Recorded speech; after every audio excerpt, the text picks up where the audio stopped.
কিয়ামতের আগে কিছু মানুষকে আল্লাহ পাক শূকর এবং বানরে পরিণত করবেন। হাদিসটা কি জানেন? হাদিসটা শুনে রাখেন। এটা আখিরুজ জামান বা কিয়ামতের আলামত সংক্রান্ত হাদিসগুলোর মধ্যে পাবেন। আল্লাহর রাসূল সাল্লাল্লাহু আলাইহি ওয়াসাল্লাম বলেছেন, কিয়ামতের আগে আগে আমার উম্মতের মধ্যে একদল মানুষ বের হবে যারা মদ পানকে হালাল মনে করবে, যারা বাদ্যযন্ত্র, গায়িকা, নায়িকা এগুলো নিয়ে নর্তকী নাচাবে রাতের বেলা, এগুলোকে হালাল মনে করবে, অশ্লীলতা, বেহায়াপনাকে জায়েজ করে নিবে। এরকম কয়েকটা পাপের কথা বলে নবীজি বলছেন, একদিন সকালবেলা আল্লাহ পাক তাদেরকে ঘৃণিত বানরে পরিণত করবেন। এটা হবে সামনে, তখন কিভাবে হবে আল্লাহ ভালো জানেন। এবার আমি কনসেপ্টে চলে আসি। এই যে পৃথিবীতে নেমে আসলাম, তাহলে আমরা কোত্থেকে আসছি ভাই? আমরা কি পৃথিবীর অধিবাসী ছিলাম? আমরা জান্নাতে ছিলাম, ওখান থেকে আল্লাহ পাক পাঠিয়েছে। এবার পৃথিবীতে এসে আদম আলাইহিস সালামের যুগে খুব একটা দুর্ঘটনা ঘটে নাই, একটা ঘটেছে। ভাই হাবিলের কোরবানি কবুল হয়, কাবিলের অন্তর্দাহ হয়।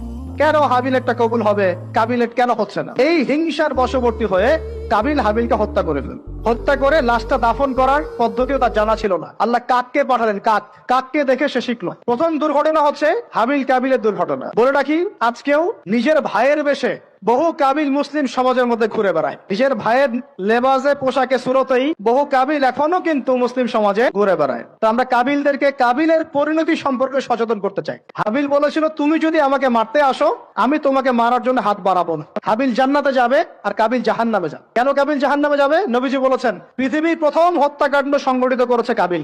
এই কারণে পৃথিবীতে যত খুন হবে, সমস্ত খুনের পাপের একটা অংশ কাবিলের আমল নামায় যোগ করা হবে। নাউজুবিল্লাহ।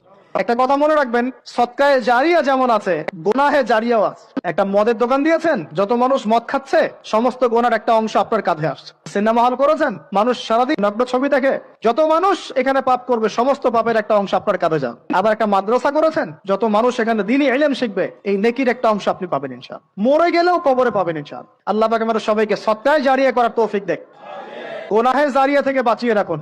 খুব খেয়াল রাখবেন, আল্লাহ পাক আমাদের হেফাজত করুন, বলি আমিন।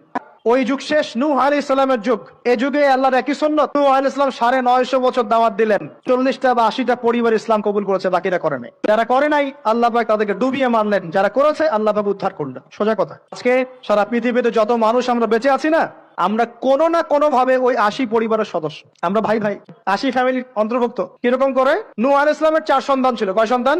এক সন্তানের নাম হচ্ছে হাম। হাম ছিল একটু কালো বর্ণের। হামকে দিয়ে আফ্রিকার কন্টিনেন্টে যত মানুষ দেখছেন, ব্ল্যাক স্কিনের, কালো স্কিন, এরা সবাই হামের বংশধর। মজা না বিষয়টা? মানুষের অস্তিত্ব পৃথিবীতে, ইতিহাস, এগুলো খুব ইন্টারেস্টিং টপিক।